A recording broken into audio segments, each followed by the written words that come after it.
Pada kesempatan kali ini, kami akan melakukan simulasi mengenai pengaruh sudut datang terhadap sudut bias dan intensitas cahaya yang dibiaskan. Untuk yang pertama, kami akan melakukan simulasi mengenai pembiasan cahaya pada medium udara dan air. Pertama, kami mengatur indeks pembiasan udara sebesar 1000 dan indeks pembiasan air sebesar 1330. Yang kedua, kami menggunakan sudut datang sebesar 15 derajat dengan sudut bias yang dihasilkan sebesar 11,2 derajat. Kemudian, intensitas cahaya yang terbentuk sebesar 97,78%. Kemudian, kita ganti sudut datang menjadi 30 derajat. Nah, di sini sudut bias yang dihasilkan sebesar 22,1 derajat. Kemudian, untuk intensitas cahaya yang terbentuk, yaitu sebesar 96,96%.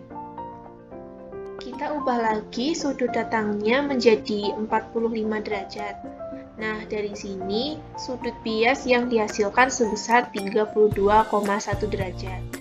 Kemudian, intensitas cahaya yang terbentuk di sini sebesar 94,78%. Kemudian kita ubah lagi sudut datangnya menjadi 60 derajat. Nah, di sini sudut bias yang dihasilkan sebesar 40,7 derajat. Sedangkan untuk intensitas cahaya yang terbentuk sebesar 88,59%. Dan untuk sudut datang yang berikutnya diubah menjadi 75 derajat. Nah, dari simulasi ini, sudut bias yang dihasilkan sebesar 46,6 derajat. Lalu, untuk intensitas cahaya yang terbentuk sebesar 68,84%. Untuk yang kedua, kami akan melakukan simulasi mengenai pembiasan cahaya pada medium udara dan air. Di sini kami mengatur indeks pembiasan air sebesar 1330 dan indeks pembiasan udara sebesar 1000. Yang pertama, di sini kami menggunakan sudut 15 derajat. Nah, dari sini sudut bias yang dihasilkan sebesar 20,2 derajat. Kemudian, intensitas cahaya yang terbentuk sebesar 97,59%. Kemudian, kita ubah lagi sudut datangnya menjadi 30 derajat.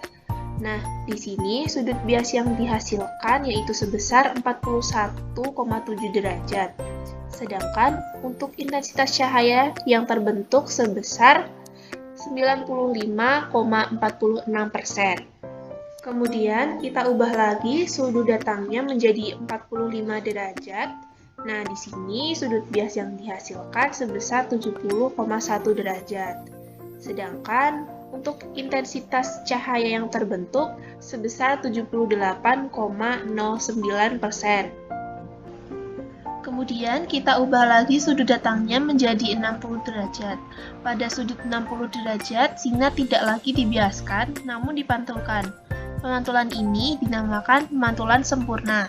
Berdasarkan simulasi, pemantulan sempurna mulai terjadi pada sudut 48,8.